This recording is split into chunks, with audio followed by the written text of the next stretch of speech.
السلام علیکم، میں ہوں بلال شیخ ڈیفینس سیکٹر کے ساتھ۔ آبنائے ہرمز سے روزانہ 17 ملین بیرل تیل مختلف ممالک میں جو ہے وہ شپ کیا جاتا ہے۔ تقریباً دنیا کے 40 ممالک کو یہاں سے تیل کی فراہمی کی جاتی ہے۔ خلیج فارس کو خلیج عمان کے راستے بحیرہ ہند اور بحیرہ عرب سے ملانے والا یہ راستہ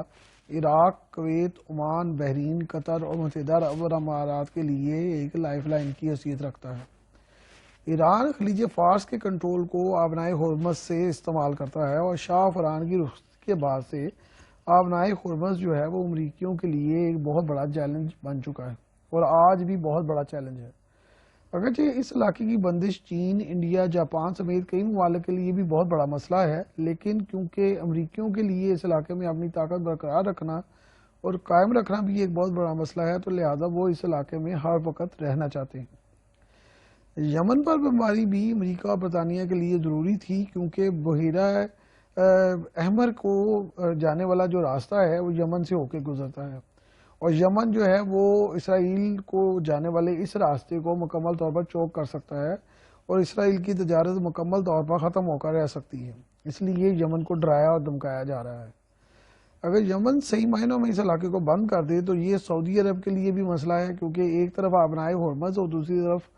بحیرہ احمر میں اگر یہ راستہ بند ہو جائے تو پھر سعودی عربیہ کی جو ساری ٹریڈ ہے وہ بھی بند ہو کر رہ جاتی ہے۔ اس لیے سعودی عربیہ کے لیے بھی یہ کھیل جو ہے وہ کافی خراب ہو سکتا ہے۔ ایران نے 2022-23 کے مالی سال میں عراق، کویت، قطر اور UAE کے ساتھ تجارت میں بہت اضافہ کیا، جو تیل کے علاوہ تھی، اور ان کا حجم جو ہے وہ تقریباً 18 سے 19 بلین ڈالر تک جا پہنچا ہے، جس میں سے سب سے زیادہ تجارت ایران اور UAE کے درمیان ہے۔ اب زیادہ تر جو مسائل ہیں وہ تجارت کے نظر آ رہے ہیں۔ اب زیادہ مسائل جب تجارت کے نظر آتے ہیں تو امریکہ کو یہ بھی نظر آتا ہے کہ ایران کے لیے اس علاقے میں سہولتیں پیدا ہو رہی ہیں جو کہ امریکہ کو قطعاً بھی قبول نہیں ہیں۔ امریکہ یوکرین کی جنگ کو ایشیا میں لانا چاہتے ہیں۔ پھر دوسری وجہ یہ بھی ہے کہ وہ چاہتا ہے کہ کسی طرح آبنائے ہرمز اور بحیرہ احمر کا جو تنازع ہے وہ کھڑا ہو اور یہ ملک آپس میں لڑ پڑیں تو یوکرین پر دباؤ جو ہے وہ کافی کم ہو جائے گا، اور وہ دنیا میں حالات خراب کرانے کی انتہائی کوشش کر رہا ہے تاکہ یہ اٹیمپٹس کامیاب ہو جائیں اور وہاں سے فوکس ہٹ کر جو ہے وہ دوسری طرف چلا جائے۔ لیکن اس میں سب سے بڑا جو مسئلہ یہ ہے کہ اب کئی ممالک جو ہیں وہ اس طرف جا تو رہے ہیں، لیکن معاشی مسائل کی وجہ سے زیادہ تر ممالک یہ اب سوچ رہے ہیں کہ سیاسی اور نظریاتی قربانی دی جائے، کیونکہ مستقبل میں جنگ جو ہے وہ کسی کے بھی حق میں نہیں ہے، اور جنگ ہوئی تو کئی ممالک کی معاشی ختم ہو جائے گی اور بہت ہی برا حالات ہو جائیں گے اور غربت بے انتہا بڑھ جائے گی۔ اگر آبنائے ہرمز کو بند کر دیا جائے تو پوری دنیا کی تیل اور گیس کی سپلائی جو ہے وہ آدھی رہ جائے گی، کیونکہ اس علاقے سے گزرے بغیر تیل اور گیس کی ترسیل ممکن نہیں ہے۔ خلیج فارس عراق، بحرین، قطر اور متحدہ عرب امارات کے لیے لائف لائن سے کم نہیں ہے۔